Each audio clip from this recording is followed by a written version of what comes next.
ओम श्री सरस्वती नमः। ओम श्री गुरुभ्यो नमः। सदाशिवसमारंभां शंकराचार्य मध्यमाम् अस्मदाचार्य पर्यन्तां वन्दे गुरुपरम्परां। श्रुतिस्मृतिपुराणानाम् आलयं करुणालयं नमामि भगवत्पाद शंकरं लोकशंकरं। शंकरं शंकराचार्यं केशवं बादरायणं सूत्रभाष्यकृतौ वन्दे भगवन्तः पुनः पुनः। समस्तजनकल्याणे निरतं करुणामयं नमामि चिन्मयं देवं सद्गुरुं ब्रह्मविद्वरं सद्गुरुं ब्रह्मविद्वरम्। गीता ध्यान श्लोकम्। ओम पार्थाय प्रतिबोधितां भगवता नारायणेन स्वयं व्यासेन ग्रथितां पुराणमुनिना मध्ये महाभारतम् अद्वैतामृतवर्षिणीं भगवतीम् अष्टादशाध्यायिनीम् अम्ब त्वामनुसन्ततामि भगवद्गीते भवद्वेषिणीम् भगवद्गीते भवद्वेषिणीम्। சரி, நம்ம நேத்தி பார்த்தது வந்து இது வரைக்கும் பார்த்தது க்ஷேத்திர க்ஷேத்திரஜ சம்யோகம். இதற்கு வந்து யார் காரணம், அது இயற்கையே காரணமா, தன்னாலே அது சேர்ந்து இருக்கின்றதா அப்படின்னா நம்மளுடைய இந்த உடலும் உயிர் தத்துவமும் இந்த அறிவு சித் சொரூபம் நமக்குள்ள ஒரு அறிவு தத்துவம் இருக்கு. இதுவும் இந்த உடலாகிய இந்த ஜடமும் உயிர் தத்துவமும் இந்த ஜடமும் இது ரெண்டும் சேருவதற்கு எது காரணமாக இருக்கின்றதுன்னு பார்க்கும்பொழுது ஈஸ்வரன் தான் காரணமாக இருக்கார். ஈஸ்வரனுடைய சங்கல்பம். அந்த ஈஸ்வரனுடைய சங்கல்பம் எப்படி வந்தது அது அப்படி பார்க்கும்போது அந்த ஈஸ்வரனே இந்த க்ஷேத்திர க்ஷேத்திரஜன் இரண்டுக்கும் அபின்ன நிமித்த உபாதான காரணமாக இருக்கின்றார். அவரே தான் மெட்டீரியல் காசாவும் இருக்கார், எஃபிஷியன்ட் காசாவும் இருக்கார். அவரே தான் மூலப்பொருளாகவும் இருக்கார், அறிவு காரணமாகவும் இருக்கிறார்.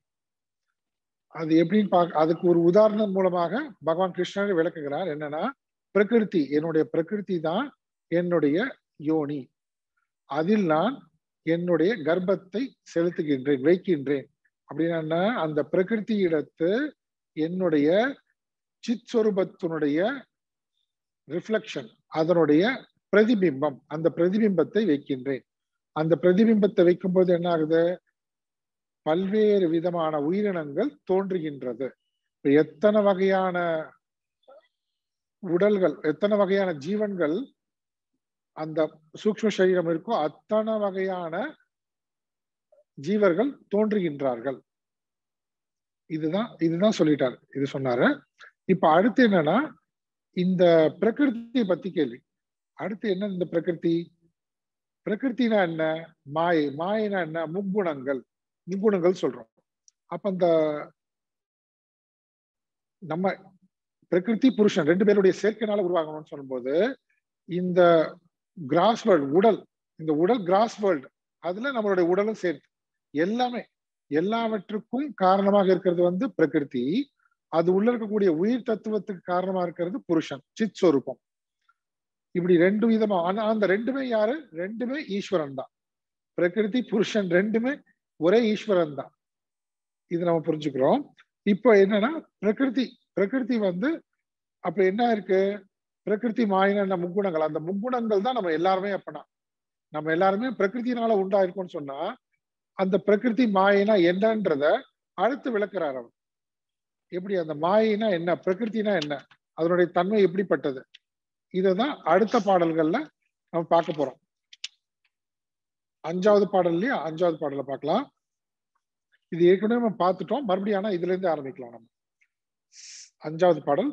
சத்வம் ரஜஸ்தம இதி, சத்வம் ரஜஸ்தம இதி, சத்வம் ரஜஸ்தம இதி, சத்வம் ரஜஸ்தம இதி, குணாः பிரகிருதி சம்பவாः, गुणाः प्रकृतिसम्भवाः गुणाः प्रकृतिसम्भवाः गुणाः प्रकृतिसम्भवाः निबध्नन्ति महाबाहो निबध्नन्ति महाबाहो निबध्नन्ति महाबाहो निबध्नन्ति महाबाहो देहे देहिनमव्ययम् देहे देहिनमव्ययम् देहे देहिनमव्ययम् देहे देहिनमव्ययम् सत्वं रजस्तम इति गुणाः प्रकृतिसम्भवाः निबध्नन्ति महाबाहो देहे देहिनमव्ययम् ஏ மகாபாகோ மிக வலிமையான தோலை உடையவனே மிக வலிமை உடையவனே ஓ எது வந்து முக்கியமான எதிரியோ அதை பத்தி சொல்லும் பொழுது அப்பெல்லாம் அர்ஜுனன் வந்து வலிமையானவனேன்னு சொல்வார். அப்படின்னா உன்னை இந்த எதிரி வந்து ஒண்ணும் பண்ண முடியாது, உன்னால இந்த எதிரியை ஜெயிக்க முடியும் அப்படி ஒரு பாவனையோட சொல்வது போல. ஏ மகாபாகோ சத்வம் ரஜ தம இதி இதி இதின்ற வார்த்தை இருக்கு பாருங்க. சத்வம் ரஜஸ்தமம் இது எல்லாம் என்னது? பிரகிருதி சம்பவாக சம்பவாக குணாக. இந்த பிரகிருத்திலிருந்து சம்பவாகனம் முன்னாடி வரைக்கும் நம்ம என்ன அர்த்தம் பார்த்திருப்போம்னா தோன்றியது பிறந்தது அப்படி பார்த்தோம். இங்க வந்து தோன்றியது பிறந்தது இல்ல. அப்ப பிரகிருத்தின்னு ஒண்ணு இருக்கு, அதுல இருந்து இந்த 3 குணங்கள் பிறந்ததுன்னு ஆயிடும். ஆனா இங்க அப்படி அர்த்தம் கிடையாது. பிரகிருதி இதி, இங்க 3 குணங்கள் இதி அப்படின்னா 3 விதமான வெளிப்பாடுகள். இந்த பிரகிருத்தியே எப்படி இருக்குன்னா அதனுடைய வெளிப்பாடு எப்படி இருக்குன்னா சத்வ ரஜஸ்தமம். இந்த 3 இப்ப பிரகிருத்தினாலே என்னன்னா சத்வ ரஜஸ்தமஸ் தான். ஆனா இங்க இப்ப நம்ம பாக்குறது எல்லாமே வந்து இந்த வேதாந்தத்துல இப்போ இந்த கான்டெக்ட்ல டெக்னிக்கல் டேர்ம்ஸ். அந்த டெக்னிக்கல் டேர்ம்ஸை எப்படி டிஃபைன் பண்றோமோ என்ன சொல்றோமோ அப்படியே புரிஞ்சுக்கணும். மற்ற நூல்கள்ல படிக்கிறதெல்லாம் இங்க கொண்டு வரக்கூடாது. நமக்கு சில வார்த்தைகளுக்கு சில அர்த்தம் புரிஞ்சுக்கணும், அதெல்லாம் இங்க கொண்டு வரக்கூடாது. சரி, இங்க பிரகிருதி சொல்லும் போது பிரகிருதி மாயைன்னு சொன்னாலே 3 குணங்கள் தான். 3 குணங்களுக்கு பேரு தான், 3 குணங்களுக்கு தான் மாயை பேர், பிரகிருதி பேர். அப்போ பிரகிருதின்றத எந்த நிலையில சொல்றாங்கன்னா இந்த 3 நிலையிலும் இந்த 3 குணங்களும் பிரித்தறிய முடியாத நிலையில் இருக்கும் பொழுது அது பிரகிருதி. எது சத்துவம் எது ரஜஸ் எது தமஸ்னு பிரிக்க முடியாது. பிரிக்க முடியாமல் சாமி அவஸ்தான் சொல்லுவாங்க. ஈக்குலிபிரியம் ஒரே மாதிரி இருக்கு, சமமாக இருக்கின்ற அந்த நிலை. இந்த 3 குணங்களும் சமமாக இருக்கின்ற நிலையில் ஒன்று எது எதுன்னு பிரித்து அறிய முடியாத நிலையில் இருக்கும்போது அந்த நிலையில பிரகிருதி. இப்ப என்ன சொல்றாங்க? அப்ப பிரகிருத்தியிலிருந்து சம்பவாகன அர்த்தம்னா அந்த சாமி அவஸ்தை சமமாக இருந்த நிலை வந்து அடுத்த நிலைக்கு வருகிறதுன்னு அர்த்தம். அப்பனா வெளிப்படுகின்றது. வெளிப்படுகின்றதுன்னா அப்போ நம்மளால அந்த வெளி தோற்றத்தை நாம கவனிக்க முடியும். அந்த வெளிப்படுகின்ற நிலைக்கு பேர் வந்து பிரகிருதி சம்பவாக. பிரகிருதி தான் 3 குணங்கள். ஆனா எந்த நிலையான நிலையில் 3 குணங்கள் பிரகிருத்தின்னு சொல்றோம்? நம்ம 3ம் சமமாக இருக்கின்ற ஒன்றை ஒன்று ஐடென்டிஃபை பண்ண முடியாது, தனித்துவமாக பிரித்து காட்ட முடியாத நிலையில் இருக்கின்ற முக்குணங்கள், அதுக்கு பிரகிருத்தின் பேர். இப்ப நம்ம டெக்னிக்கலா படிக்கிறோம், 19 மாயா பிரகிருதி அப்படின்னு சொல்லல, பர்டிகுலரா சொல்றோம் என்ன என்ன இதுன்னு. இந்த 3ம் அப்படி இருக்கும்போது அந்த நிலையிலிருந்து என்ன பண்ணுது? இந்த 3ம் சம்பவாக வெளி தோன்றுகின்றது, வெளிப்படுகின்ற நிலைக்கு வருகின்றது. சரி, 3 குணங்கள் சம்பவாக குணாக. இது இது என்ன பண்ணுது? என்ன பண்ணுதுன்னா தேகே அவ்யயம் தேகினம் நிபத்னந்தி. இந்த தேகத்தில் தேகியை பந்தப்படுத்துகின்றது, கட்டுகின்றது. நிபத்னந்தி நன்றாக கட்டுகின்றது. யார? தேகி. தேகி யாரு? நமக்குள்ள இருக்கக்கூடிய க்ஷேத்ரஜன். சர்வ க்ஷேத்ரேஷு அகம் க்ஷேத்ர சர்வ க்ஷேத்ரேஷு அகம் க்ஷேத்ரஜன் சொன்னார் பாருங்க. நான் தான் க்ஷேத்ரஜன். அப்படி க்ஷேத்ரஜனை என்ன பண்ணுது? இந்த உடலோட பந்தப்படுத்துகிறதுனா என்ன அர்த்தம்னா அந்த க்ஷேத்ரஜனை அபிமானம் கொள்ள செய்கின்றது. இந்த உடல் நான் என்கின்ற அபிமானம் எண்ணத்தை தோற்றுவிக்கின்றது. நிபத்னந்தி தேகே, இந்த தேகத்தில் தேகினம் நிபத்னந்தி அதாவது தேகி யாரு? இந்த தேகத்தில் வசிப்பவன் தேகி. இந்த தேகத்தையே தான் என்று நினைக்கின்ற அளவுக்கு அது அபிமானம் கொள்ள செய்கின்றது இந்த முக்குணங்கள், பிரகிருதி, இந்த முக்குணங்கள். இது புரியுது இல்லையா? சரி, இப்போ என்ன பார்த்தோம் நம்ம?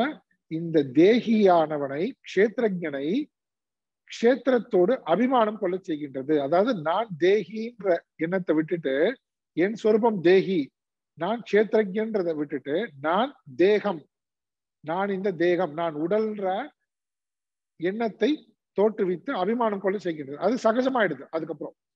சரி, இப்படி சொல்லும் பொழுது இங்க பாருங்க என்ன இதி, இதின்னு ஒரு வார்த்தை, நிபத்னந்தி கட்டுகின்றது, அவ்வியம்னு இருக்கு. எப்படிப்பட்ட தேகி அது? அவ்வியம் தேகி அப்படின்னு அர்த்தம் எந்த விதமான மாற்றத்துக்கும் உட்படாதது. மாற்றத்துக்கு உட்படாததுனால அது அவ்வியம், அழிவுக்கு உட்படாதது. அப்ப அழிவுக்கு உட்படாத, மாற்றத்துக்கு உட்படாத தேகியை இந்த தேகத்தோடு, உடலோடு அபிமானம் கொள்ள செய்வதுதான் நிபத்னந்தின்னு சொல்லும் போது என்ன அர்த்தம்னு கேட்டீங்கன்னா, அது உண்மை இல்லைன்னு அர்த்தம். அது உண்மையாகவே பண்ணிடுச்சுன்னா என்ன ஆகும்? இந்த அபிமானம் கொள்வது, இந்த தேகி இந்த தேகத்தை தான்ற நினைக்கின்றது உண்மை கிடையாது. அது உண்மைன்னு நினைச்சுன்னா அவ்வளவுதான், முடிஞ்சது. நம்மளால தப்பிக்கவும் முடியாது, பிரிக்கவும் முடியாது. தேகத்தையும் தேகியும் பிரிக்க முடியாது. க்ஷேத்திரத்திலிருந்து க்ஷேத்திரத்தை பிரிக்கவும் முடியாது, ஏன்னா உண்மையா நடந்துச்சுன்னா. ஆனா அதனாலதான் சொல்றாங்க அவ்வியம் தேகினம். அந்த அவ்வியம் தேகினம்ன்றது அழிவுக்கு உட்படாத, மாற்றத்துக்கு உட்படாத தேகியை அப்படின்னா நாம தோற்றுவதற்கு, நாம பார்ப்பதற்கு, உண்மையாக அபிமானம் கொள்ள செய்வது போல இருக்கின்றது. உண்மையிலே என்ன பண்ணலது? உண்மை சொரூபம் தேகி அப்படியே இருக்கின்றது. இதான் அர்த்தம். க்ஷேத்திரஜனுடைய சொரூபம் எப்படி இருக்கு? எந்த விதத்திலையும் பாதிப்புக்கு உட்படாமல் அப்படியே இருக்கின்றதுன்னு புரிஞ்சுக்கணும். அது அந்த அவ்வியம்ன்ற வார்த்தையில இதை ஹிண்ட் பண்றாங்க, அழகா சொல்லி கொடுக்குறாங்க, இண்டிகேட் பண்றாங்க. அவ்வியம் தேகினம் இல்லைன்னா சொல்ல வேண்டாம்ல, தேகினம்னு சொல்லிட்டு போயிடலாம். அப்படின்னா என்ன ஆயிடும்? உண்மையாகவே இது பந்தப்பட்டு விட்டதுன்னு ஆயிடும். ஆனா என்னன்னா, பந்தப்பட முடியாத சொரூபத்தை உடையது தேகி, க்ஷேத்திரஜன். அவன் பந்தப்பட்டது போல ஒரு தோற்றத்தை தோற்றுவித்துக்கிறது, அவ்வளவுதான், உண்மை கிடையாது. அப்போ அவ்வியம் தேகினம்னு அர்த்தம், இந்த தேகத்தில் இருக்கும் பொழுது கூட இந்த தேகத்தினுடைய எந்த தர்மத்தாலும் அந்த தேகியானவன் உண்மையில் பாதிக்கப்படவில்லை எந்த விதத்திலையும். இது புரியுதுங்களா? இந்த விஷயம் இங்க ஏன் அந்த அவ்வியம்னு போட்டாங்கன்னா, அவ்வியம். ஓகே, சரி. இங்க இதுல நம்ம என்ன பார்த்தோம்னா, பிரகிருத்தினா என்ன? பிரகிருத்தினா மூன்று குணங்கள். சரி, மூன்று குணங்கள் தான் பிரகிருதி. மூன்று குணங்களும் சமமான நிலையில், பிரித்தறிய முடியாத நிலையில் இருக்கக்கூடியது பிரகிருதி. அதிலிருந்து அது பிரித்து அறியக்கூடிய நிலைக்கு, வெளிப்படுகின்ற நிலைக்கு வரும்பொழுது அது என்ன பண்றதுன்னு கேட்டா, இந்த தேகியை பந்தப்படுத்துகின்ற வேலை பண்ணுது. அது என்ன வேலை பண்ணுது அப்படின்னு, அது என்ன பண்ணுதுன்னா பந்தப்படுத்துது. ஓ, நிஜமாவே பந்தப்படுத்துமானா? அவ்வியம் தேகினம், அது பந்தப்படுத்துவது போல நமக்கு இருக்கு. உண்மையில் தேகி க்ஷேத்திரஜ சுரூபம் எந்த சமயத்திலும் முக்காலத்திலும் பந்தப்படுவதில்லை. இது பந்தப்படுத்துவது போல ஒரு மாயை தோற்றம் தான். அதுதான் அஜ்ஞானம்னு சொல்றோம். இது புரிஞ்சது இல்லையா? இது வரைக்கும் இந்த ஸ்லோகத்துல இன்ட்ரோடியூஸ் பண்றாங்க. எதை பத்தி இன்ட்ரோடியூஸ் பண்றாங்க? பிரகிருதி, புருஷன், க்ஷேத்திரஜன், க்ஷேத்திரம், இதெல்லாம் நம்ம பேசிட்டே வரோம் இல்லையா? இதுக்கு சேர்க்கறதுக்கு இந்த பிரகிருத்தினா என்ன, இந்த பிரகிருதி புருஷனுடைய சேர்ந்துதான் இந்த உடல், இந்த உலகம்னு சொல்லும் பொழுது பிரகிருதி பிரகிருதி சொல்றீங்களே, என்னது அந்த பிரகிருதி அப்படின்னா மூன்று குணங்கள். இந்த மூன்று குணங்கள் என்ன பண்ணுது? அதோட ஃபங்க்ஷன் என்ன? அது என்ன பண்ணுதுன்னா, இந்த தேகியை இந்த தேகத்தோடு பந்தப்படுத்துகிறது, அபிமானம் கொள்ள செய்கின்றது. அப்படின்னா இந்த தேகி தன் சொரூபத்தை மறந்து இந்த தேக தர்மத்தை தான் என்று கருத வைக்கின்றது. இது உண்மை இல்லை. இதுவும் புரிஞ்சுக்கணும். சைட்ல எக்ஸ்ட்ரா என்னது நோட் போட்டு இது உண்மையிலே நடக்கல, இது அப்படி தோற்றுவிக்கின்றது. ஓகே, எதுல இருந்து நம்ம அப்படி முடிவுக்கு வந்தோம்? எதுல இருந்து டிரைவ் பண்ணோம் இது உண்மை இல்லைன்றது? அவ்வியம் தேகினம் சொல்லியிருக்கு. அவ்வியம் தேகினம் எந்தவித மாறுதலுக்கும் உட்படாதது, அப்படிப்பட்டது தேகி. சரி, இப்போ அடுத்தது, இப்ப என்ன பண்ண போறாங்கன்னா அடுத்ததுல இந்த விஷயத்துல இந்த விஷயத்துல என்ன பண்ண போறாங்க? முக்குணங்கள் பத்தி சொல்லியாச்சுல.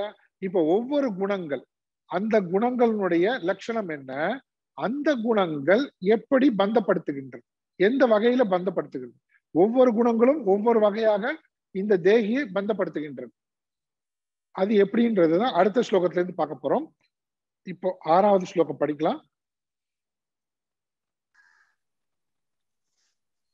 தத்ர சத்வம் நிர்மலத்வாத் तत्र सत्वं निर्मलत्वात् तत्र सत्वं निर्मलत्वात् तत्र सत्वं निर्मलत्वात् प्रकाशकमनामयम् प्रकाशकमनामयम् प्रकाशकमनामयम् प्रकाशकमनामयम् सुखसंगेन बध्नाति सुखसंगेन बध्नाति सुखसंगेन बध्नाति सुखसंगेन बध्नाति ज्ञानसंगेन चानघ ज्ञानसंगेन चानघ ज्ञानसंगेन चानघ ज्ञानसंगेन चानघ तत्र सत्वं निर्मलत्वात् प्रकाशकमनामयम्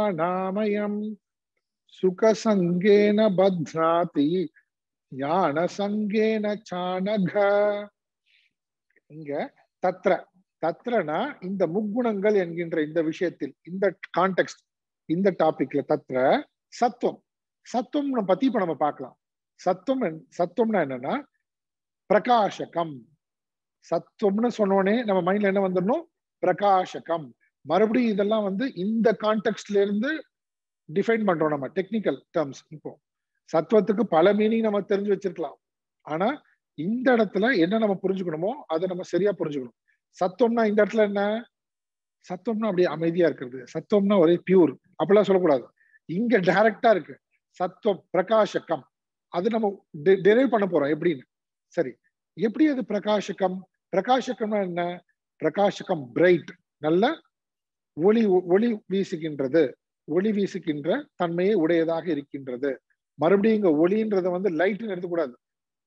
இப்ப நம்ம பாக்குற அந்த டியூப் லைட் அப்படின்னு அப்புறம் யாரோ கண்டுபிடிச்சாங்களே கரண்ட், யார் அது?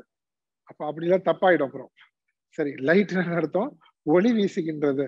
அந்த ஒளி வீசுகின்றது சித் ஸ்வரூபத்தை சொல்றாங்க, சைத்தன்ய ஸ்வரூபத்தை சொல்கின்றது.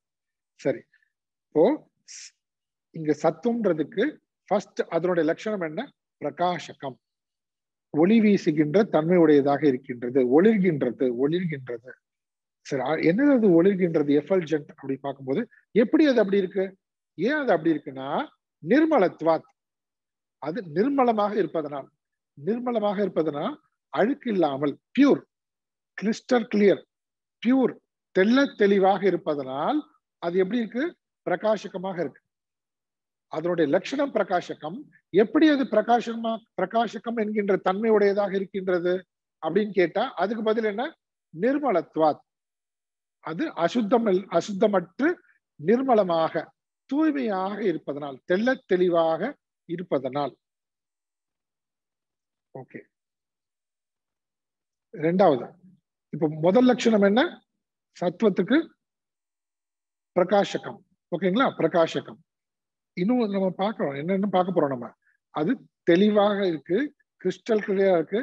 அப்படின்னா என்ன அர்த்தம் கேட்டீங்கன்னா அந்த சைத்தன்யத்தினுடைய தன்மையை இது முழுவதுமாக அதனுடைய ரிஃப்ளெக்ஷனை வாங்குகின்ற தன்மையை உடையதாக இருக்கு. சித் ஸ்வரூபம் இருக்குல்ல, அந்த சித் ஸ்வரூபத்தினுடைய சித் சாயை, அதனுடைய ரிஃப்ளெக்ஷன், சாயைனா இங்க ரிஃப்ளெக்ஷன், பிரதிபிம்பம், அதனுடைய சாயையை, பிரதிபிம்பத்தை இது முழுவதுமாக அப்படியே இது வாங்கி கொள்கின்ற நிலையில் இருக்கின்றது. ஏன்னா கிளியரா இருக்கு. என்ன உதாரணம் தெரியுது நமக்கு மனசுல தோன்றது? ஒரு உதாரணம் தான் அது. ஒரு தெளிவான நீரோட்டை இருக்கு, தெளிவான கங்கை நீர் இருக்கு. இப்ப நம்ம உத்தரகாஷி எல்லாம் போனா, கங்கெல்லாம் போனா, கங்கோத்திரி போனா தெரியும்.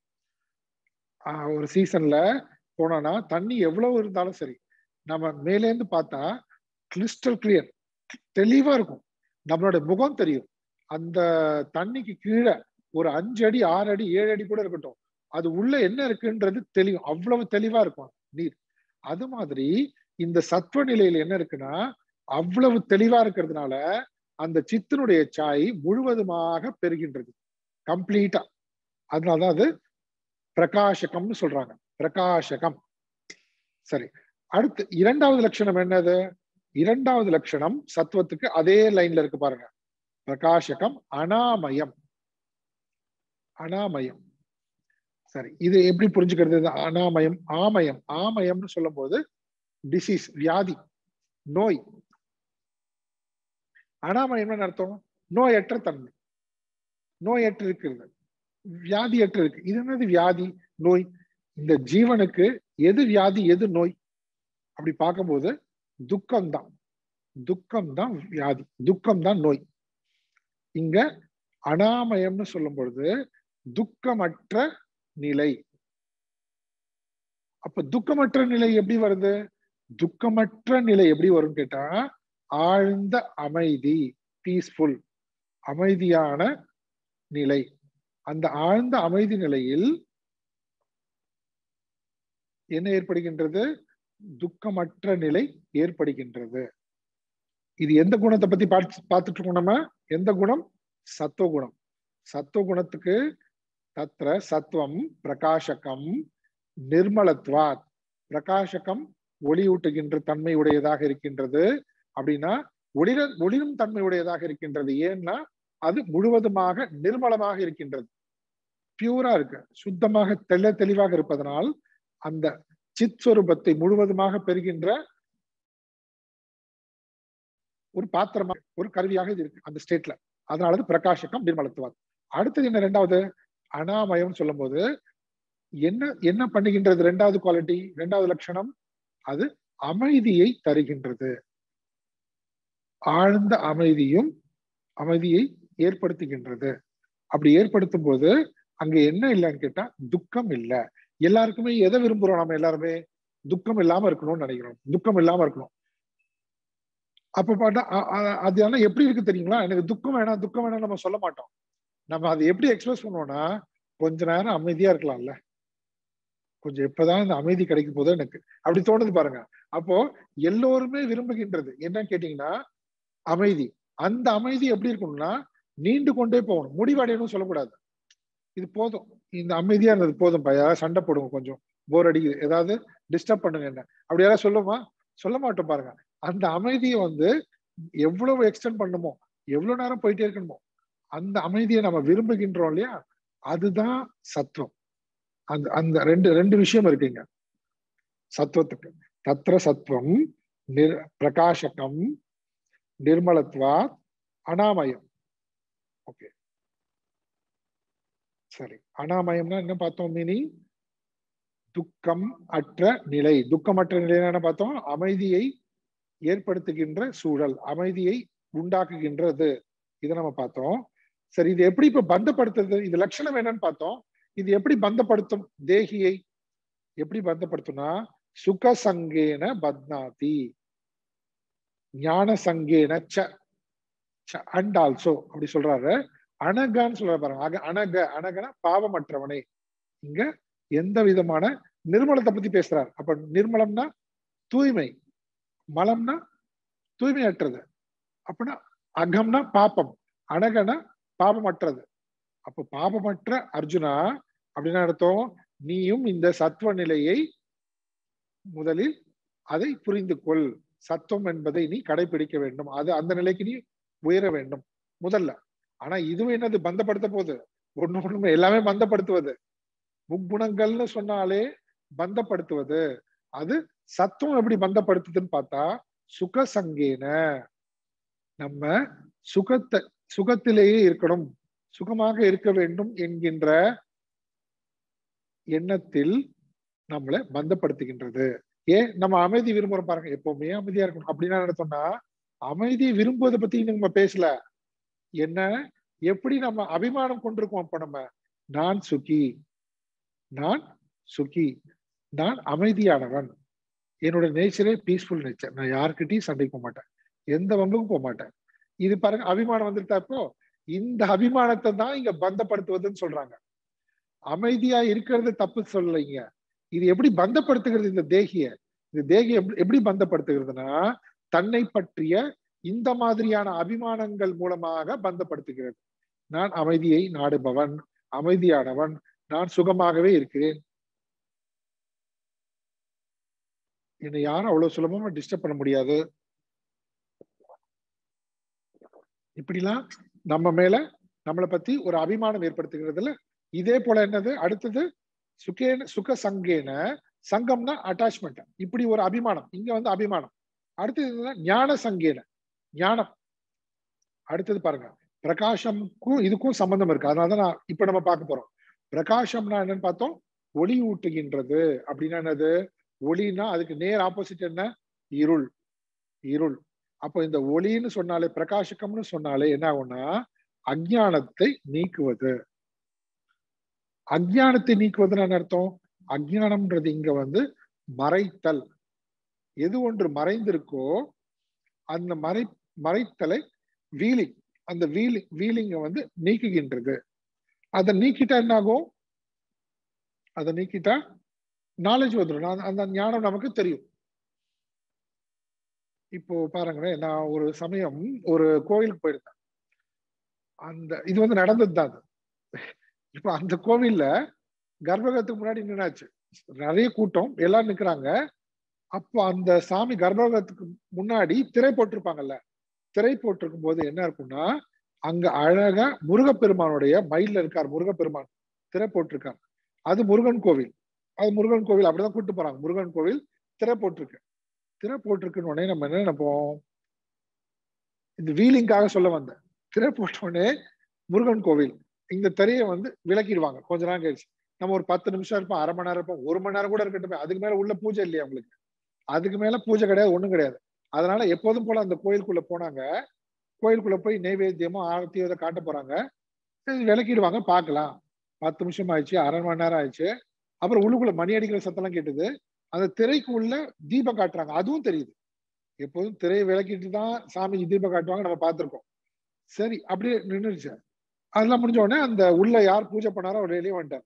வெளியே வந்துட்டவர், நான் கூட போனேன்ல, நான் அப்படி நின்றுட்டே இருக்கேன். எல்லாரும் கலைஞ்சு போயிட்டாங்க பிரசாதம் வாங்கி, நான் அப்படி நின்றுட்டே இருக்கேன். வாங்க போலாம், என்ன சாமி பார்க்கவே என்ன திரையை கும்பிட்டு போயிடுறீங்க, திரையை கும்பிட்டு போக சொல்றீங்க உள்ள? இல்ல இங்க இவ்வளவுதான் அப்படின்ற.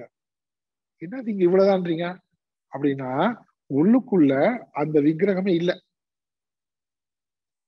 உள்ளுக்குள்ள விக்கிரகமே இல்ல.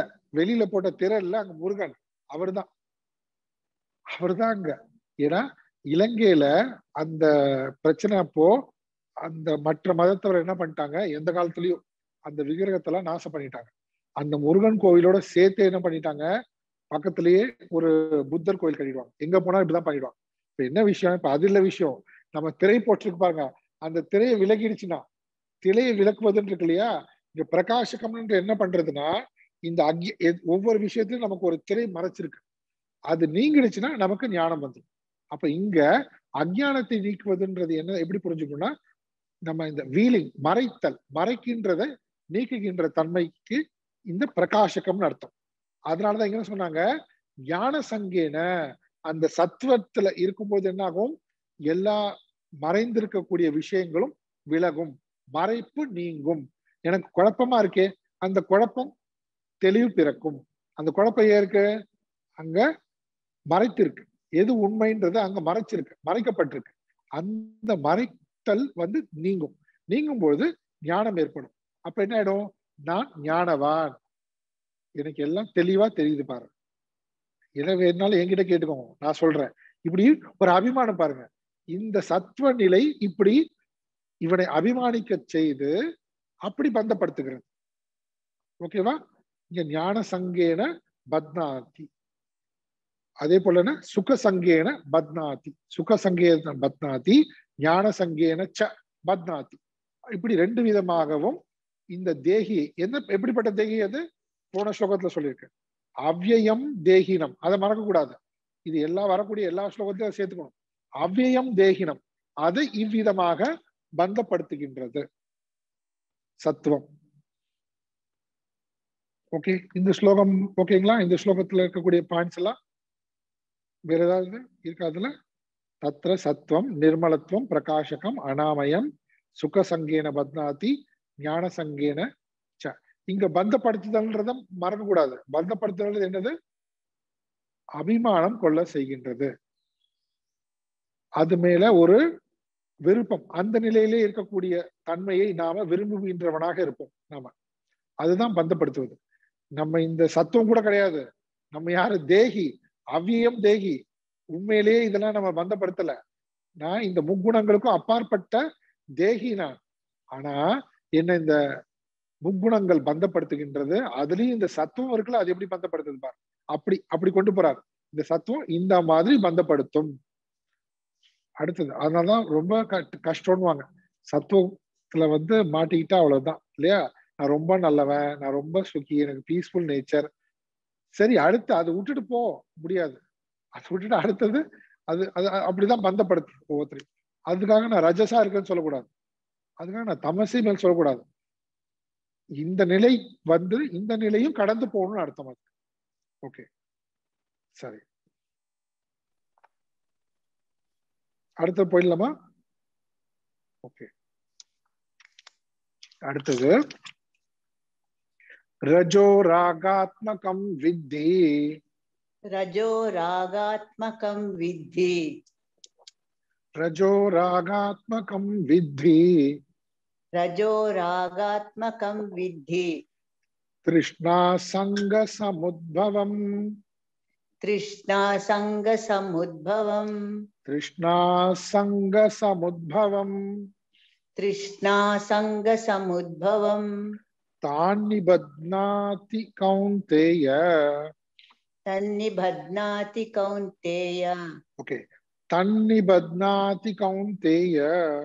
तन्निबध्नाति कौन्तेय। कर्म संगेन देहिनम्। कर्म संगेन देहिनम्। कर्म संगेन देहिनम्। कर्म संगेन देहिनम्। ओके, சேர்ந்து रजो रागात्मकं विद्धि तृष्णा संग समुद्भवम् तन्निबध्नाति कौन्तेय कर्म संगेन देहिनम्. கௌந்தேயா இங்க குந்தி புத்ரா, அத்தை மகனேன்றார்.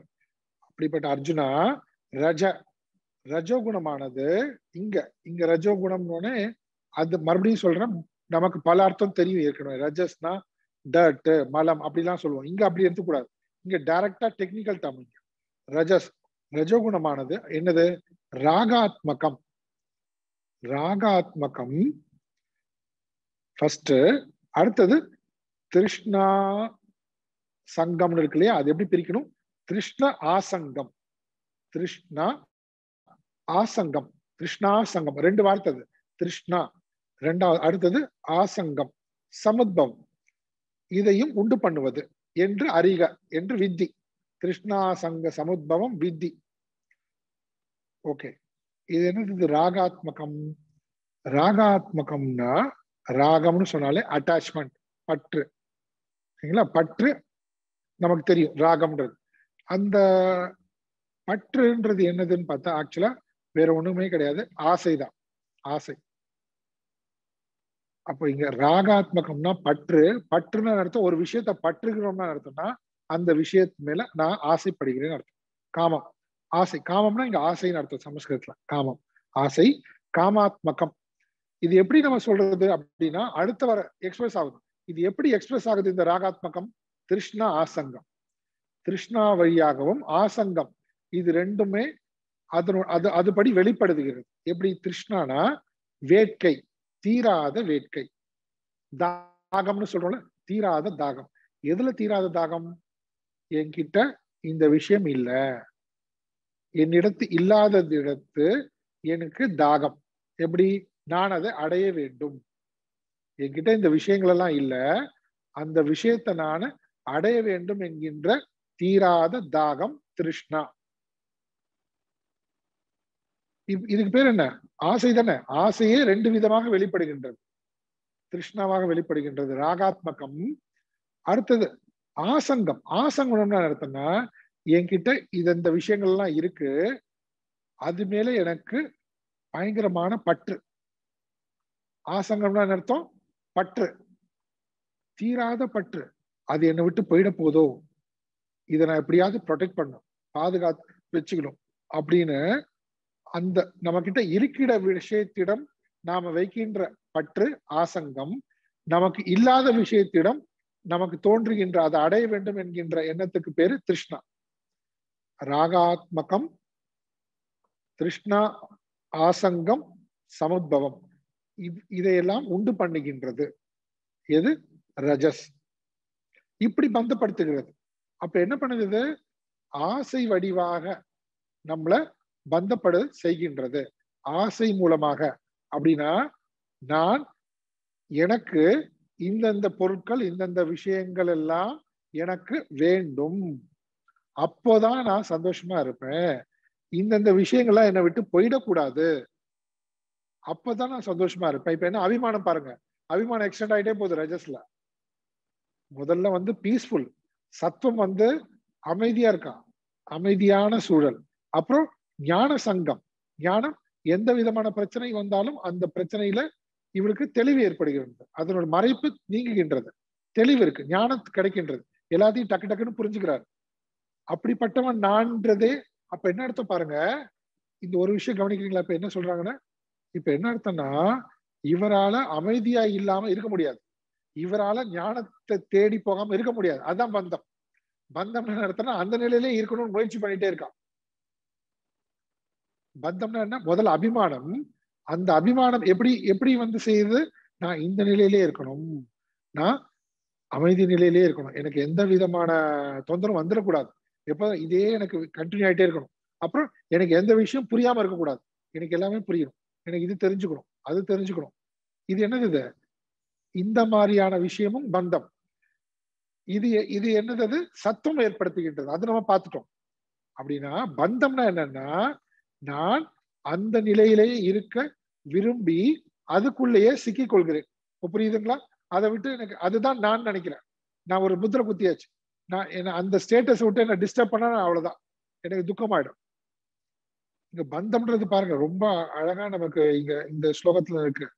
அது மாதிரி இங்க ராகாத்மகம், திருஷ்ண ஆசங்கம்னு சொல்லும் பொழுது அடுத்த லெவல்ல வெளியில போயிடுறான். இந்தந்த விஷயத்திடத்தை ஆசை கொண்டு அதை அடைய வேண்டும். அதுக்கப்புறம் என்கிட்ட இருக்கிற விஷயத்த நான் பாதுகாப்புன்றதை விட பற்று, அது மேல அது இல்லாம என்னால இருக்க முடியாது, அது எப்படியும் என்கிட்ட இருந்துட்டே இருக்கணும் அப்படின்ற ஒரு பற்று. இது எப்படி பந்தப்படுத்தும்னா அடுத்த பாட்டு பாருங்க, அடுத்த லைன். தன்னிபத்னாதி கௌந்தேய கர்ம சங்கேன தேகினம், கர்ம சங்கேன அவ்யயம் தேகினம் தன் நிபத்னாதி. கர்மத்தில் அவனை ஈடுபட வைத்து அவனை பந்தப்படுத்தும். என்ன செய்வாங்க? ஒண்ணு கர்மத்தில் ஈடுபடுவான், நான் அதை அடைஞ்சே ஆகணும், என்ன பண்ணுவேன்? அதுக்கு எல்லா விதமான செயல்கள்லையும் ஈடுபடுவேன். இங்க சொல்லும் போது என்னன்னா, ராகாத்மகம் சொல்லும் போது செல்ஃபிஷ் டிசையர், இது தெளிவா புரிஞ்சுக்கணும், சுயநலமான ஆசைகள். இப்ப பிரம்மத்தை அடையணும், இவரோட ரஜஸ், அது பிரம்மத்தை அடையிறது ஆசை தானே.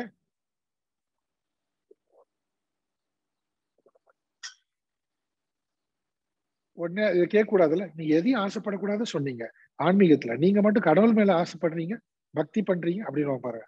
இதெல்லாம் ஒரு புத்திசாலித்தனமான கேள்வி நினைப்பேன்.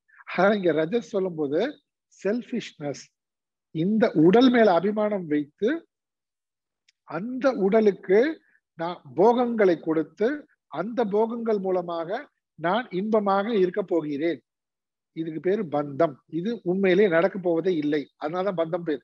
உண்மையிலே நடந்ததுன்னா பரவாயில்ல, இது இல்லாததை கற்பனை பண்ணிட்டு அதிலேயே முயற்சி பண்ணிட்டு இருக்கிறது, அதுலயே முயற்சி, வீண் வேலை வெட்டி வேலைன்னு அந்த மாதிரி. ஆனா அது அப்படியே ஃபேக்ட், அப்படியே இருக்காது, அது உண்மை மாதிரியே இருக்கு, அது அப்படியே முயற்சி பண்ணிட்டே இருக்கான். இப்போ கண்டினியூஸா இவங்களை இந்த ரஜஸ் என்ன பண்ணுது? கர்மத்தில் பந்தப்படுத்துகின்றது. அவர் ரொம்ப ஆக்டிவ், அது இப்படி இது ஒரு பெருமை வேற. இது அவரால் வேலை செய்யாம இருக்க முடியாது. அப்படின்னு அர்த்தம் கிருஷ்ண ஆசங்கம் அதிகம்னு அர்த்தம். அவர் கிருஷ்ணனால ஆசங்கத்தினால ராகாத்மகத்தினால மாட்டிக்கிட்டாருன்னு அர்த்தம். ஆனா இப்படி பண்ணிட்டு என்ன சொல்லுவாங்க? எங்களுக்கெல்லாம் எங்களுடைய கடமையே இருக்கு சார், ஃபுல்லா எங்களுக்கு அதுக்கே நேரம் பத்தல சார், எங்களுக்கு சத்சங்கம்லாம் அவசியம் இல்லை, பகவான் எங்களுக்கு இதே கொடுத்துருக்காரு, இது பாரு பற்று, இந்த ஆசை, இதுல எப்படி தப்பிக்கிறது? நடுவுல கடவுள் பேரை சொல்லியே தப்பிக்கிறது. எங்களுக்கு இப்படிதான். இது வந்து பொய். புரியுதுங்களா? இது வந்து அவர் வந்து கர்மயோகி. ஏன்? அவர் கர்மமே செஞ்சுட்டு இருப்பார். கர்மமே செஞ்சுட்டு இருந்தா கர்மயோகி. அது கர்மமே செஞ்சுட்டு இருந்தா ராகாத்மகம், கிருஷ்ண ஆசங்கம். புரியுதுங்களா? Selfish desire. அந்த செல்ஃபிஷ் டிசைருக்காக ஒண்ணு ஒண்ணா கர்மத்துல மாட்டி சிக்கி அதை எக்ஸ்டெண்ட் பண்ணிட்டே போய் பல கிளைகளா போய் அவருக்கு வந்து எதுக்குமே டைம் இல்லை. சத் சங்கம்லாம் டைம் இல்லை, எதுக்குமே டைம் இல்லை, எந்த சாதனையும் வேண்டாம் லைஃப்ல. இப்படி நாங்க எங்க கர்மத்துக்கே எங்களை நாங்க அர்ப்பணம் பண்ணிட்டோம். இது வந்து எப்படி இதுக்கு எப்படி பாலிஷ்டா சொல்றாங்க பாருங்க. இது நம்மளும் அப்படிதான் சொல்லுவோம். யாராவது ஒருத்தர் உட்காந்துருக்கா இப்ப நம்ம இப்ப பாரு பஜனை பண்ணிட்டே இருக்காங்க, இப்ப பாரு உட்காந்து சத்சங் போயிட்டே இருக்காங்க. சோம்பேறி, கர்மமே செய்யல பாருங்க. பாருங்க எப்படி இவங்க வந்து எப்படி மாத்தி மாத்தி மாத்தி சொல்லுவாங்க பாருங்க. இப்ப என்ன அர்த்தம்? வந்து கர்மம் செய்வதன் மூலமாக அவனை பந்தப்படுத்தி வைக்கிறதுனா அவனால் கர்மம் செய்யாம இருக்க முடியாதுன்னு அர்த்தம். ஏன் கர்மம் செய்ய முடியாம இருக்க முடியலன்னா அவன் ஆசை அவனை தள்ளுது. இதெல்லாம் நான் அடையணும்ட்டு சுயநல ஆசை, சுயநலமான ஆசை, அது செல்ஃபிஷ் டிசைர். இது அந்த செல்ஃபிஷ் டிசைர் வந்து இந்த உடல் மேல இருக்கக்கூடிய இந்த தேகினம் அவ்வியம். இந்த உடல் நான் என்கின்ற அபிமானம் இருப்பதனால நான் சந்தோஷமாக இருக்கணும். அப்படின்னா இந்த உடல் சந்தோஷமா இருக்கணும், இந்த மனம் சந்தோஷமா இருக்கணும். அதுக்கு இந்த பொருட்கள் இந்த விஷயங்கள்லாம் தேவை. இந்த சாதனையெல்லாம் நான் செஞ்சு காட்டணும், இதெல்லாம் நான் அச்சீவ் பண்ணணும். அதுக்கு ஓடு. இப்ப ஆக்டிவா இருக்கிறத பத்தி இங்க பேசல. நல்லா புரிஞ்சு டிஃபரன்ஸ் இருக்கு. செல்ஃபிஷ் டிசைர் பத்தி இங்க பேசுறோம். செல்ஃபிஷ் டிசையர்ஸ் அதோட சேர்த்து இந்த அபிமானம் இது வேற. இது வந்து கர்மத்துல பந்தப்படுத்துகின்றது. தன் நிபத்னாதி கர்மசங்கேன அவ்வியம் தேவினம் திருஷ்ண ஆசங்க சமுத்பவம்.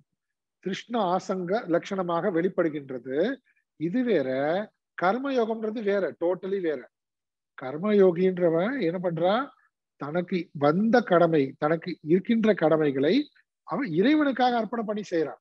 அவன் ஓடல, நான் இதெல்லாம் அச்சீவ் பண்ணிதான் எனக்கு சந்தோஷம் வரப்போகுதுன்னு இல்லை. இங்க பாவனை தான் மாறுது பாருங்க. இவனுடைய பாவனை எப்படி இருக்கு? நான் இதெல்லாம் செய்து முடித்து இதன் மூலமாக நான் இன்பத்தை அனுபவிக்க போகிறேன். இது ரெண்டு தான். இப்ப நான் என்ன சொன்னேன்?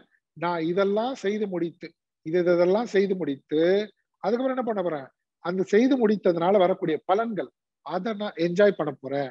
அதுக்காக தான் நான் இப்ப செய்யறேன். இதுக்கு பேரு ரஜஸ். இப்படி இருக்கிறவங்களுடைய பின்னாடி என்ன இருக்கு கேட்டீங்கன்னா ராகாத்மகம். அந்த சுபாவம் எப்படி இருக்கு?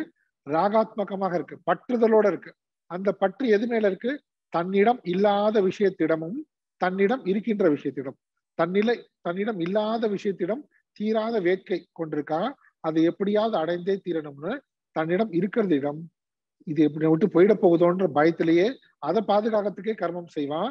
இல்லாத விஷயத்தை அடையிறதுக்காக வேலை செய்வான். அப்படின்னா என்ன அர்த்தம் கேட்டீங்கன்னா, அந்த ஆப்ஜெக்ட், இவனோட போக்கஸ் வந்து அந்த ஆப்ஜெக்ட் அடைந்தால் எனக்கு போகம் கிடைக்கும், அந்த போகத்தின் மூலமாக நான் சுகத்தை அடைவேன். இது டிஃபரன்ஸ். ஓகேங்களா? சத்துவம் என்ன? சுகம் தான். அது அந்த சுகம் என்ன? இந்த மாதிரி இல்ல. ஒரு ப்ராடக்ட் ஒரு விஷயத்தை அடைஞ்சு அப்படி கிடையாது. அங்க எப்படி இருக்கு பாருங்க. அங்க காம்னஸ், பீஸ், அமைதி, தெளிவு, ஞானம், அதன் மூலமாக கிடைக்கின்ற சுகம். இங்க கர்மம், கர்ம சங்கேன, கர்மத்துல இழுத்துட்டு ஓடுறது, டைமே இல்லாம கண்ணு முன்னு தெரியாம சொல்றோம்ல. உடல் ஆரோக்கியத்தை பார்ப்பது கிடையாது, குடும்பத்தை பத்தி அக்கறை கிடையாது. ஆனா என்ன சொல்லுவாங்கன்னா, நான் குடும்பத்துக்காக தான், எல்லாத்துக்காகவும் தான், நான் இப்படிதான் அப்படிதான் சொல்லிட்டு ஃபுல்லா ரஜசம். இப்படிதான் அது வெளிப்படுது. ஓகே, இங்க வேற ஏதாவது பார்க்க விட்டுருக்கோமா பாருங்க. ரஜோ ராகாத்மகம் வித்தி கிருஷ்ணா சங்க சமுத்பவம். இது எப்படி பந்தப்படுத்துகின்றது? ஃபர்ஸ்ட் லட்சணம் சொல்லிடுவாங்க. அதனுடைய லட்சணம் என்ன, அந்த குணத்துடைய லட்சணம் என்ன, அது எப்படி பந்தப்படுத்துகின்றது? தேகினம். இது எல்லாம் எதை பத்தி பார்த்துட்டு இருக்கோம்? பிரகிருதி இல்லையா? பிரகிருதி கஷேத்திர சம்யோகம், பிரகிருதி புருஷ சம்யோகம். இந்த பிரகிருதி தான் நமக்குள்ள இருக்கு. இந்த பிரகிருதி தான் நம்மளை இப்படி பந்தப்படுத்துகிறது. சரி, அடுத்தது போலாம். அடுத்த பாடல்.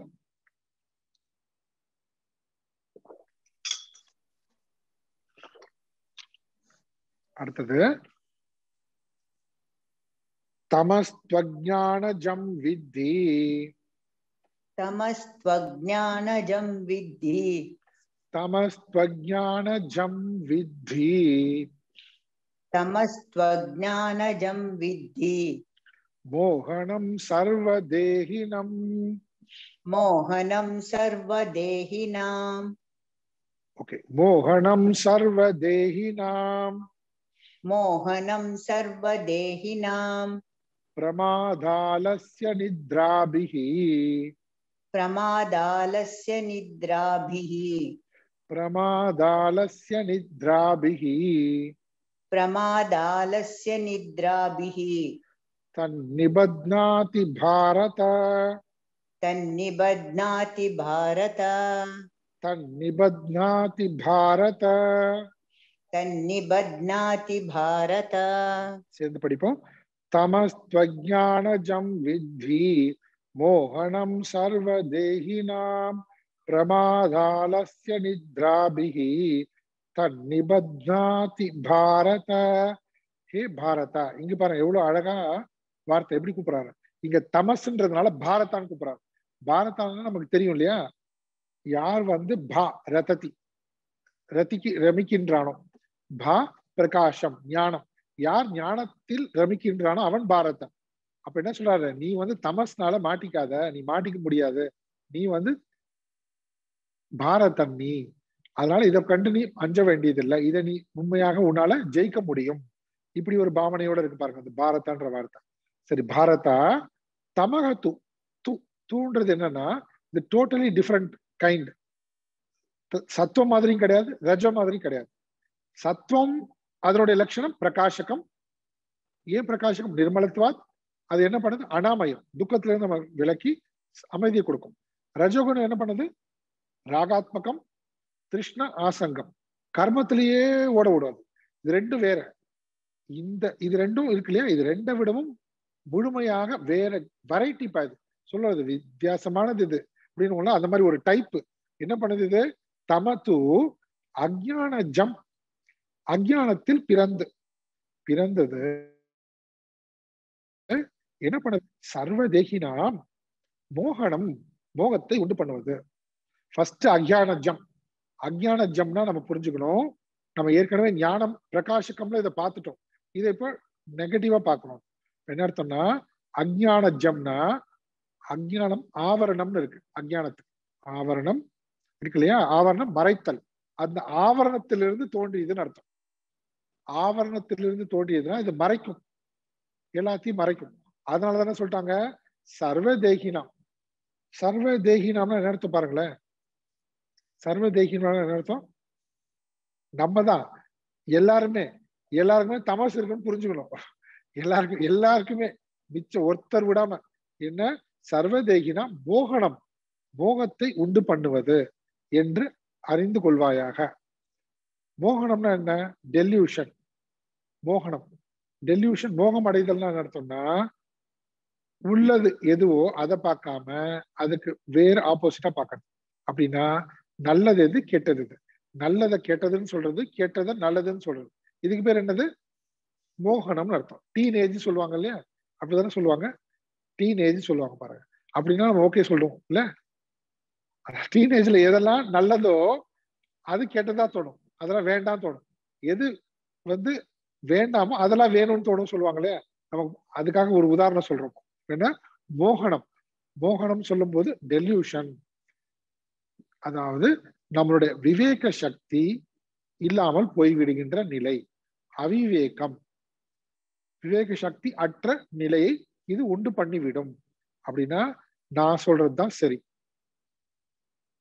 ஆக்சுவலா தப்பு அது தப்பு அதனால அவருக்கு அவரே குடிப்பறிச்சுக்கு போறாரு ஆனா அவர் என்ன சொல்லுவாரு நோ இதுதான் கரெக்ட் உங்களுக்கு தான் எதாவது தெரியாது எனக்கு தெரியும் எல்லாம் இப்படி மோகத்தை ஏற்படுத்தக்கூடிய காரணமாக இருப்பது இந்த தமம் அதுக்கு காரணமாக இருப்பது இந்த தமோ குணம் சர்வதேகினா மோகனம் ஓகே வித்தி அஞ்ஞான ஜம் மறைத்தல் இது எப்படி பந்தப்படுத்தும் இது எப்படி நம்மளோட வாழ்க்கையில் நம்மளை பந்தப்படுத்தும் இது பிரமாதம்னு அர்த்தம் பிரமாதம்னா என்ன சொல்றான் கவனத்துடன் இல்லாமல் இருத்தல் கவனக்குறைவு அட்டன்டிவா இல்லாம இருக்குது.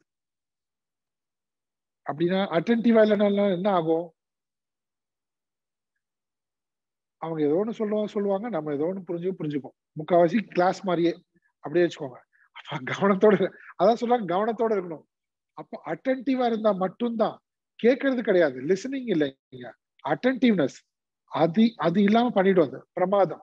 அப்படியே நம்ம எல்லாத்துக்கும் அட்டன் பண்ணுவோம், எல்லாமே இருப்போம், ஆனா அங்க இல்ல அட்டன்டிவ்னஸ் இல்லைங்க, கவனம் இல்லை, முழுவதுமாக கவனம் இல்லாத தன்மையை ஏற்படுத்திவிடும். அப்படின்னா அதுவே மோகத்துக்கு காரணமாயிடும் பாருங்க. மோகம் அதுவே அட்டன்டிவா இல்ல, சொல்றது ஒண்ணு, புரிஞ்சுக்கிறது ஒண்ணு, செய்யறது ஒண்ணு, டோட்டலா எல்லாம் வேற வேற ஆயிடும். பிரமாதம். அப்புறம் என்ன? ஆலசியம். ஆலசியம் சொல்லும் போது நம்ம பொதுவா வந்து சோம்பேறி, லேசினஸ் அப்படி சொல்லுவோம் நம்ம. ஆக்சுவலா ஆலசியம் சொல்லும் போது என்ன எதை செய்யணுமோ அதை செய்யாம இருக்க, எதை செய்யணுமோ அதை செய்யாம இருக்கிறது. அப்ப அதுக்கு பேர் சோம்பேறி தானே. இது அப்படி நடத்துவது வேற எதாவது செஞ்சுட்டு இருக்கிறது, தேவையில்லாததெல்லாம்.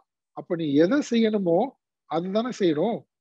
8 மணிக்கு நம்ம வெளியே கிளம்பணும் கரெக்டா, அப்படி 9 மணிக்கு 10 மணிக்கு இது பண்ணணும், இது ப்ரோக்ராம் ஃபிக்ஸ்ட் அப்படின்னா அதுக்கு தகுந்தபடி பிளான் பண்றது கிடையாது, வேற எதெல்லாமோ பண்ணிட்டு இருக்குது.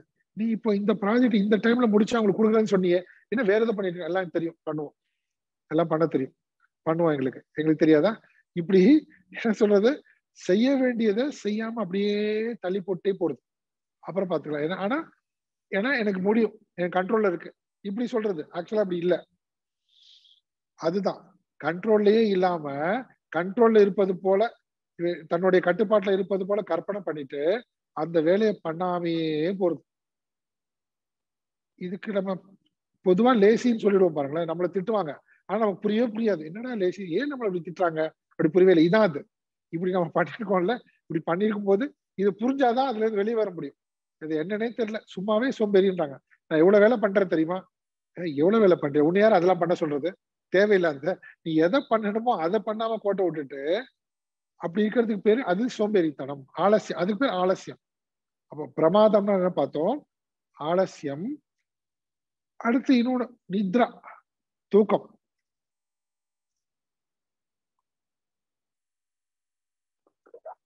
தூக்கம் என்னது? என்னது, அதான் தூங்குறோமே ராத்திரி 10 மணிக்கு 11 மணிக்கு 12 மணிக்கு தூக்கம். அப்படியா? தூக்கம் எப்படி?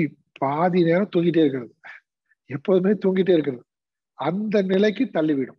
தூங்கிட்டே இருக்கிறது எதனாலும். ரொம்ப டென்ஷனா இருக்கு, நிறைய ஒர்க் இருக்கு, நீ டென்ஷனா இருக்கிறதுக்கும் நிறைய ஒர்க் செய்யறதுக்குமே இந்த பிரமாத ஆலசி தான் காரணம். அதுல பார்த்து பயந்து போய் தூங்குறது. நான் கொஞ்சம் தூங்கிடுறேன், நீ முழிச்சிருந்து பண்ணாலே முடிக்க முடியாது, இதுல போய் தூங்கிடுறாரு. இல்ல கொஞ்சம் ரிலாக்ஸ் பண்ணிட்டு எப்படி பண்ண முடியும்? நீ தான் மக்கா இருக்கு, நீ ஆலசியம் இருக்கு, அப்புறம் என்னது பிரமாதமும் இருக்கு. இவர் என்ன பண்ணுவார் பாருங்க, ஹைலி எஃபிஷியன்ட். அவங்க போய் தூங்கிட்டு வர, ரெஸ்ட் எடுத்து வர, சும்மா ரீசார்ஜ் பண்ணிட்டு வரன்றது வேற. இவர் தமசுல இருந்துட்டு இவர் தூங்கிட்டு வருவார். தூங்கிட்டே இருக்க வேண்டியதுதான். பிரமாதமும் இந்த ஆலசியமும் இன்னும் ஸ்ட்ராங் ஆகும். அது அந்த சாக்கு சொல்லிட்டு இவன் வந்து தூங்குறது. இப்ப பாரு, அப்ப பாருங்க, பல பேர் தூங்கிட்டே இருப்பாங்க. தூங்கிட்டே இருக்குன்றத வந்து லிட்டரலா எடுத்துக்கிட்டான், இல்லைன்னா வாழ்க்கையில எந்த குறிக்கோள் இல்லாம எதை அச்சீவ் பண்ண போறோம்னு தெரியாம, ஒவ்வொரு நாளும் என்ன பண்ண போறோம்னு தெரியாம தூங்கிட்டே இருக்கலாம். சும்மா அப்படியே இருக்கலாம், ஒண்ணுமே இல்லை, பெருசா ஒண்ணும் இல்லை லைஃப்ல. அப்படியே யாரோ சோறு போடுறாங்க, அங்கங்க போடுறோம், சாப்பிட்றோம், ஒரு 4 இடம் சுத்தி பாக்குறோம், அப்படியே போயிடும், அங்க இங்க போயிட்டு வரோம், டைம் ஆயிடுது, ராத்திரி ஆயிடுது, தூங்கு, காலைல இருந்து வரும், திருப்பி இதே நடக்குது. அப்புறம் என்ன ஆகுது? இது என்னன்னா, இது ஒரு கிண்டலா சொல்லுவோம். எப்படின்னா, என்ன பண்ணிட்டு இருக்கோம்? பிரேக்ஃபாஸ்ட் வெயிட் பண்றேன், அப்புறம் நான் லஞ்சுக்கு வெயிட் பண்றேன், அப்புறம் நான் டின்னருக்கு தான் வெயிட் பண்ணோம், அப்புறம் தூக்கத்துக்கு வெயிட் பண்ண போறோம். எவ்வளவு ஆயிடுச்சு? 20 வருஷம் ஆயிடுச்சு. இப்படியே போச்சு. எது சாப்பாடு, இதுக்கு வெயிட் பண்றது, ஒண்ணுமே மூவ்மெண்ட், ஒரு ப்ரோக்ரஸ் இல்ல. அப்படியே தூக்கத்துல ஏதாவது ப்ரோக்ரஸ் இருக்குமா? நான் நல்லா தூங்கிட்டா என் அறிவு வளரும், அப்படிதானே? அறிவு வளரும், நான் ரொம்ப ஸ்ட்ராங் ஆயிடுவேன் எனக்கு. அப்படி இல்ல அது. அப்ப பாருங்க, லைஃப்ல தூங்கிட்டே இருக்கிறது, ஒண்ணுமே இல்லை, டைம் போயிடுச்சு. இது சும்மா கிண்டல் பண்ணிப்போம், கிண்டலுக்கு சொல்லுவோம் நாங்க. இது சொல்லுவோம், என்ன சொல்ல, நான் தான் அப்படி பண்ணிடுவேன், அதை நானே சொல்லிடுறேன். என்ன பண்ற நீ? நான் வெயிட் பண்றேன். எதுக்கு? டிஃபனுக்கு. அப்ப பாருங்களேன், அப்ப நமக்கு தெரியுது இதுதானே இப்ப லைஃப். சும்மா சாப்பிடுறது. இது அடுத்து பார்த்தா லஞ்ச் வந்துடும். நீ இன்னும் சாப்பிடலையா? இதே வாழ்க்கையே கேட்பாங்க பாருங்களேன். ஐயோ லஞ்ச் டைம் வந்து சாப்பிடுங்க, சாயந்தரம் வந்து டீ குடிங்க, அது குடிங்க, வேற பொழப்பே இல்லை. இதேதான். எதுக்கு வந்து சாப்பிடுறது, எதுக்கு தூங்குறது, எதுக்கு டீ குடிக்கிறது, ஒண்ணுமே இல்லை. இதுதான் லைஃப். ஆனா இது பாருங்க எப்படி இருக்கும் பாருங்களேன். அப்போ இது சாப்பிட்டா என்ன ஆகும், எனக்கு டிஸ்டர்ப் ஆகுது வேலை, அது வேண்டாம், இது வேணாம் அப்படின்னா பயங்கரமா கவனிப்பாங்களாம். இல்ல நம்மளே கவனிச்சுப்போம் அப்படி ஒரு அழகா. இந்த டைம் நான் இதை பண்ணுவேன், அதை அந்த டைம் பண்ணுவேன், இதை இப்படி பண்ணுவேன். நான் சொல்றது தமஸ்னால இது சத்தம் வேற, ரஜஸ் வேற. அதை பத்தி நமக்கு பேசல. இங்க சொல்றது என்னன்னா இந்த தூக்கம், ஆலசியம். இது வந்து ரொம்ப ரொம்ப ரொம்ப டேஞ்சர். இதெல்லாம் தான் சொல்றாங்க நிபத்னாந்தி. இப்படியும் மனிதர்களை பந்தப்படுத்துகின்றது. இது ஒரு திருக்குறள், ரொம்ப அழகான திருக்குறள். வள்ளுவர் சொல்றாரு, நெடுநீர் மறவி மடி துயில் நான்கும் கெடுநீரார் காமக்கலன். இங்க சொல்ற அதே விஷயத்த வள்ளுவர் பாருங்க எவ்வளவு அழகா சொல்லியிருக்காரு. நெடுநீர், நெடுநீர்னா கொடுத்த வேலையை செய்யாம இருக்கிறது. அட்டன்டிவ் இல்ல, பிரமாதம். அட்டன்டிவா இல்ல, அப்படியே செய்யாம இப்படியே உட்கார்ந்து இருக்கிறது. அடுத்தது ஆலசியம், மறதி. நானா சொன்னேன்? நான் சொல்லவே இல்லை. நான் சொல்லியிருக்க வாய்ப்பே கிடையாது. வாயில அப்படி ஒரு வார்த்தை வராது. இல்ல ஒரு டைலாக் விடுவோம் பாருங்க, கடைசியில் நம்ம தான் சொல்லியிருப்போம், ரெக்கார்ட் பண்ணி தான் காட்டணும். இதுக்கு பேர் மறதி, பொறுப்பில்லாத தன்மை. பொறுப்பு இல்லாம எதையோ உளறிட்டு விருப்பு வெறுப்புனால அதை நான் சொல்லல, நீ சொல்லல, அவங்க தான் சொன்னாங்க, இவ்வளவு சொல்ல பாருங்கன்னா அவ்வளவு டேஞ்சர் இது. இப்ப இது பந்தப்படுத்துதுன்னு எதையும் யார் பத்தியோ படிச்சுட்டு இருக்கோம் பாருங்க. சுத்தி பாருங்க. அதனாலதான் நம்ம டார்ச்சர் அனுபவிச்சுட்டு இருக்கோம். இதனாலதான் பாக்குறோமே. இப்ப இதனாலதான் நமக்கு எல்லா பிரச்சனையும். யாரோட வேணா இருக்கட்டும், இந்த சொசைட்டில இருக்கட்டும், வீட்லயா இருக்கட்டும், யாரோட வேணா இருக்கட்டும், இதெல்லாம் தான். நெடுநீர் மறவி மடி. மடி அப்படின்னா சோம்பேறித்தனம். நம்ம பார்த்தோம், அது அங்கே அதே இங்க வந்துருச்சு. ஆலசியம், இந்த ஆலசியத்தை மறதியும் மடி. அடுத்து நித்ரா, துயில், தூங்கியே வழியிறது, தூங்கிட்டு இருக்கிறது, ஸ்லீப். இது நான்கும் என்ன சொல்றாருன்னா கெடு நீரார் காமக்கலன். சூப்பர். என்ன சொல்றாருன்னா, எனக்கு ஒரு கோல் லைஃப்ல, சீக்கிரம் அந்த கோல் அச்சீவ் பண்ணும். என்ன பண்ணும்? நான் கெட்டு அழிஞ்சு போகணும். இதுதான் என்னோட கோல். அதை நான் என்ன செய்யணும்? அதுக்கு இந்த நாளும் பின்பற்றணும். இந்த நாளும் பண்ணிட்டா உங்க கோல் அச்சீவ் பண்ணலாம் சீக்கிரம் அப்படின்றாரு வள்ளுவர். இதான் ஆக்சுவலா மீனிங் அதுக்கு. கெடு நீரார் காமக்கலன். காமக்கலன்னா, கலன்னா போட்டு. இந்த போட்ல நீ பயணம் பண்ணுனா கண்டிப்பா முழுகிடலாம். இதுல முழுகி அழிஞ்சிடலாம். இந்த நாலு தான் கெடுநீர். கெடுநீரார், கெடுநீரார்னா தண்ணியே கெடுத்துக்கொள்ள, தண்ணியே அழித்துக் கொள்வதற்கு, தண்ணியே அழித்துக் கொள்ள விரும்புறானா, காமம். அவன் விரும்பி அழிச்சுக்கிறான். விரும்பி. நம்ம அப்படிதான் பாருங்களேன். எனக்கு இது வேணும், எனக்கு இது முடியல, எனக்கு இந்த மாதிரிதான் நமக்கு தெரியாமையே நம்ம சிக்கிக்கிறது எல்லா விஷயத்திலும் போய். கெடுநீரார் காமக்கலன். இப்படி விரும்பி தானே ஒருவன் அழித்து கொள்ள வேண்டும் ஒருவனை அப்படின்னா இந்த நாளும் பண்ணுங்கோன்றார் வள்ளுவர். நெடுநீர் மறவி மடி துயில் நான்கும் கெடுநீரார் காமக்கலன். இதேதான் இங்க தமஸ். தமசுக்கு இங்க பகவான் கிருஷ்ணன் சொல்றார். இப்ப நம்ம 3 விஷயங்கள் பார்த்தோம். பிரகிருத்தினா 3 குணங்கள். அந்த 3 குணங்களுடைய பெயரை சொன்னார் ஃபர்ஸ்ட். அதனுடைய லட்சணங்களை சொன்னாரு. அது எப்படி பந்தப்படுத்துது மனுஷன்னு சொல்றாரு. ஏன்னா நாம யாருன்னா இந்த பிரகிருதி தான். இப்போ இந்த பிரகிருத்தியில நம்ம உட்காந்துருக்கோம். க்ஷேத்திரம் தான் க்ஷேத்திரஜ்யம். இந்த க்ஷேத்திரம் தான் நான் நினைச்சிட்டு இருக்கோம். ஆனா இந்த க்ஷேத்திரம் என்ன பண்ணுது நம்மள? இந்த க்ஷேத்திரம் இப்படியெல்லாம் நம்மள பந்தப்படுத்துது. தமஸ் அப்படி வெளிப்பட்டு நம்மளை பந்தப்படுத்துது. ரஜோகுணம் மூலமாக நம்மளை பந்தப்படுத்துது. சத்துவம் மூலமாகவும் பந்தப்படுத்துது. இது 3ல இருந்துமே நாம அபிமானத்தை விடணும். இது 3 எங்க இருக்கு? இந்த உடல் மனம் புத்தி தானே. இதுல இருந்து அபிமானத்தை முழுவதும் விடுவது. விட்டுட்டா உள்ள இருக்கிறது என்னது? தேகி, அவ்யயம் தேகி. அந்த தேகி உண்மையிலேயே பந்தப்படல, எந்த விதமான பாடலுக்கும் உட்படல. சத்வத்தினாலேயோ ரஜஸ்னாலேயோ தமஸ்னாலேயோ எந்த விதத்திலையும் அவன் எக்காலத்திலையும் பாதிக்கப்பட்டதே கிடையாது. அதுதான் என் சுபாவம், என் சொரூபம். இப்போ இப்ப இருக்கிற நிலை இதான். இந்த நிலையில நம்ம இருக்கோம். நாம இந்த இதுல இருந்து விடுபட்டு நாம நம்மளுடைய தேகி, உண்மையான அவ்யயம் தேகி சொரூபத்தை அடைய வேண்டும். அதான் தாட் மூவ்மெண்ட்.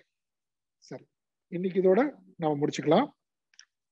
ஓம் பூர்ணமத பூர்ணமிதம் பூர்ணாத் பூர்ணமுதச்யதே பூர்ணஸ்ய பூர்ணமாதாய பூர்ணமேவா வசிஷ்யதே. ஓம் சாந்தி சாந்தி சாந்தி. ஹரி ஓம் ஸ்ரீ குருப்யோ நமः. ஹரி ஓம்.